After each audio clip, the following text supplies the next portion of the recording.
আমরা শিক্ষা মন্ত্রণালয়ে তালা দিয়ে যাব। শিক্ষা মন্ত্রণালয় আমাদের দাবি একটাই, সাবজেক্ট ম্যাপিং এর মাধ্যমে আমাদের রেজাল্ট প্রকাশ করা হোক। তারা আজকে সিদ্ধান্ত দিয়েছে 50 মার্কের পরীক্ষা হবে এবং পরীক্ষা আরো 2 মাস পিছাবে। আমরা এইচএসসি 24 ব্যাচের শিক্ষার্থী একজনই দাবি মানি না, একজনও। আমরা চাই সাবজেক্ট ম্যাপিং এর মাধ্যমে শীঘ্রই আমাদের যে 6-7টা পরীক্ষা হয় নাই ওইগুলা এসএসসি থেকে নাম্বার নিয়ে শীঘ্রই মূল্যায়ন করা হোক। না হয় আমরা শিক্ষা মন্ত্রণালয়ে তালা দিয়ে যাব। শিক্ষা মন্ত্রণালয় আজকে 4 থেকে 5 মাস ধরে দেশের পরিস্থিতি খুব খারাপ। আন্দোলনের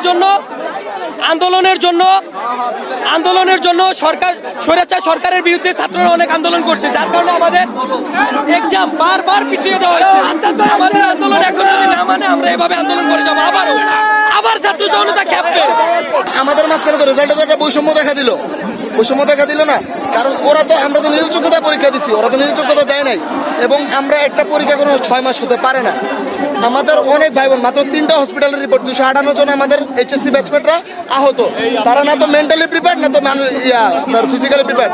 যারা জেল থেকে বের হয়েছে তাদের সাথেও আমাদের কথা হয়েছে, তারা একটা ট্রমার মধ্যে আছে, তারা অন্তত 1 মাসের মধ্যে রিকভার করার মতো অবস্থায় নেই। তাদের ছাড়া তাদের সাথে যেহেতু আমরা একসাথে যুদ্ধ করছি, আমরা অবশ্যই তাদের ছাড়া পরীক্ষার হলেও বসবো না। আমরা ইতিমধ্যে 7টা পরীক্ষা দিয়েছি। আমাদের বাকি যে 6টা পরীক্ষা আছে, ওই 6টা পরীক্ষা এসএসসি থেকে নিয়ে একটা ফুল রেজাল্ট, আমার 7টা পরীক্ষা এবং বাকি যে 6টা, ওই 6টা এস থেকে নিয়ে একটা ফুল রেজাল্ট প্রকাশ করা হোক, যেটাতে সর্বজনীন গৃহীত এবং আমরা যেটা নিয়ে সন্তুষ্ট। আমাদের মেধার পরিচয় আমরা অ্যাডমিশন চেষ্টা দিব। আমাদের কোনো রকম সময় আমরা নষ্ট করতে চাই না।